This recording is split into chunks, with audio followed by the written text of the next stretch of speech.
تمام تعریف اللہ ہی کے لیے ہے جس نے آسمانوں اور زمین کو پیدا کیا اور اندھیروں اور روشنی کو بنایا۔ پھر جن لوگوں نے کفر کیا وہ اپنے رب کے ساتھ اوروں کو برابر ٹھہراتے ہیں۔ وہی اللہ ہے جس نے تمہیں مٹی سے پیدا کیا، پھر اس نے تمہارے لیے ایک وقت مقرر کیا اور اس کے ہاں قیامت کا ایک وقت مقرر وقت بھی ہے، پھر بھی تم شک کرتے ہو۔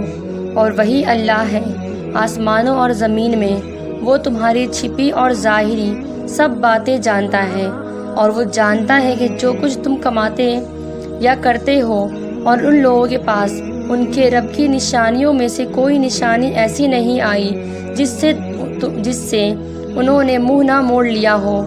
ان کے پاس جب حق آ گیا تو اسے بھی انہوں نے جھٹلا دیا، چنانچہ جلد ہی انہیں اس چیز کا پتہ چل جائے گا جس کا وہ مذاق اڑایا کرتے تھے۔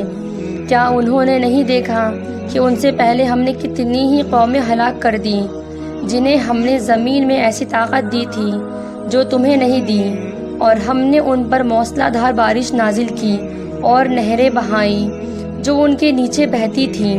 پھر ہم نے ان کے گناہ کے باعث انہیں ہلاک کر دیا اور ان کے بعد دوسری قوم پیدا کیں۔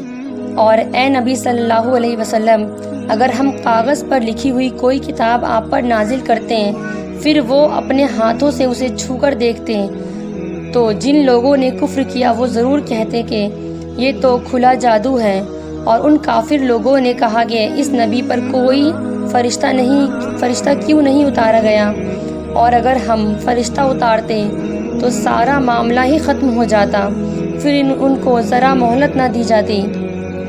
اور اگر ہم اس نبی کو فرشتہ بنا کر بھیجتے تو بھی ہم اسے انسان ہی کی شکل میں بھیجتے، اور تب بھی ہم انہیں اس شعبے میں ڈالتے جس میں وہ اب پڑے ہوئے ہیں۔